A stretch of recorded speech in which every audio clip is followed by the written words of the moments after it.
एक बुद्ध पुरुष किसी दूसरे बुद्ध पुरुष के उदाहरण देकर बात नहीं करता, जरूरत ही नहीं है, क्या करना, उसकी अपनी अभिव्यक्ति है और इसमें कोई असम्मान या अश्रद्धा नहीं है। वो जानता है कि उन्होंने जाना वो सच है, लेकिन वो जो जानता है वो भी सच है।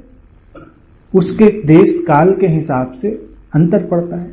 सत्य एक रहता है, देश काल के हिसाब से अभिव्यक्ति बदलती है।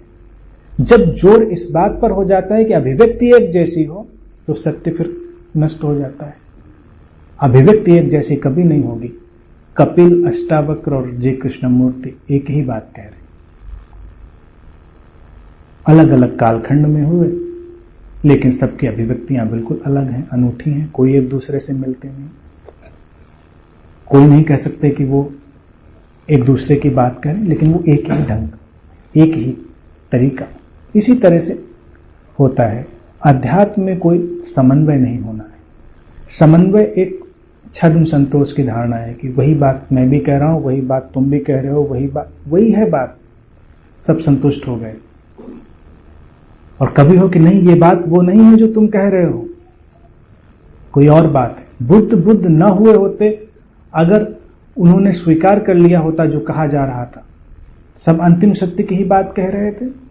उन्होंने साधना में प्रवेश किया और उन्होंने कह दिया कि यह अंतिम सत्य मुझे नहीं जान पड़ता, क्योंकि उनके अपने अनुभव की गवाही थी। वो किसी शास्त्र की गवाही मानते ही नहीं थे। जो गुरु सामने था वो शास्त्र खोलकर कह रहा है कि यही अंतिम है। वो कह रहे ये मैं जानता हूं, मैं वहीं खड़ा हूं, लेकिन ये मुझे अंतिम जान नहीं पड़ता। बात खत्म हो गई। संतोष नहीं आया, असंतोष आया, बात आगे बढ़ गई। हमारे पास जब रेडीमेड उत्तर नहीं होंगे, क्रांति होगी। भारत में हर चीज के रेडीमेड उत्तर बन गए, हर चीज का उत्तर है। अध्यात्म कभी भी रेडीमेड नहीं। इसीलिए अध्यात्म और प्रेम की तुलना मैं हमेशा करता हूं। प्रेम सदियों सदियों में हर व्यक्ति ने किया। प्रेम एक ही जैसा होता है। जब कोई प्रेम में डूबता है एक ही जैसा अनुभव करता है, लेकिन हर व्यक्ति प्रेम पहली बार और नए ढंग से करता है।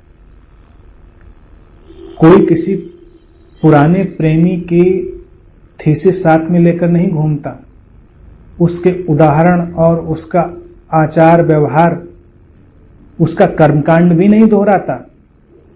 अब अगर देखा जाए तो कितनी नादानी है। अरे प्रेम करने गए हो, इतना गंभीर काम कर रहे हो, तो पुराने बड़े प्रेमियों का कुछ तो अनुकरण कर लो। लेकिन प्रेम में हर व्यक्ति का अपना शास्त्र है।